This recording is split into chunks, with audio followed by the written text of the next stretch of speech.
The law really protects defendants. Our Constitution was based upon making sure we preserve the rights of a defendant, making sure they get a fair trial.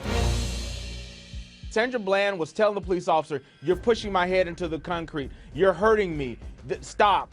And that shows that it looks like, to me, almost a prelude to murder, where this person was being harmed by the police. There is no excuse for that. Even if the child was hitting him or throwing things at him, to properly restrain someone, you don't put that type of force on your arms. That's a wrestling move where you have your arms behind your back and it's going to hurt. I want to know why. Why did it escalate to that point? People know that that was a bad traffic stop, that that officer was excessive in his force. This is almost deja vu with Michael Jackson's death.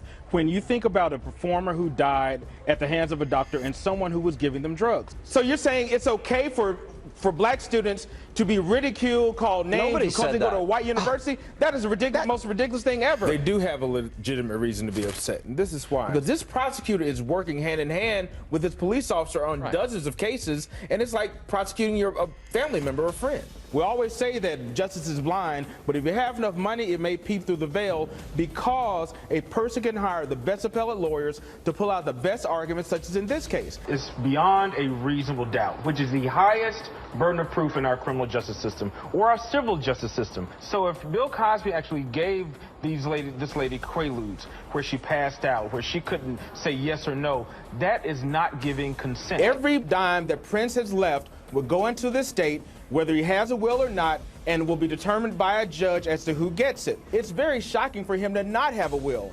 And Brooke, what we're going to see coming out of this, we're going to have relatives coming out of the woodworks over these hundreds of millions of dollars. He does have a potential claim, but airlines have to be extremely careful when dealing with any type of passenger safety, because even when you go through TSA, you can't say bomb. You can't say, oh, that's the bomb dress, which is a compliment, but it's saying the word bomb, which could raise suspicions on TSA's part. These people go through emotional turmoil, being stuck in a tiny cell with no contact with human life, no ability to talk to other people. They are caged like animals, which is really cruel and unusual punishment, and the president is making the right step in making this change. This invades privacy rights.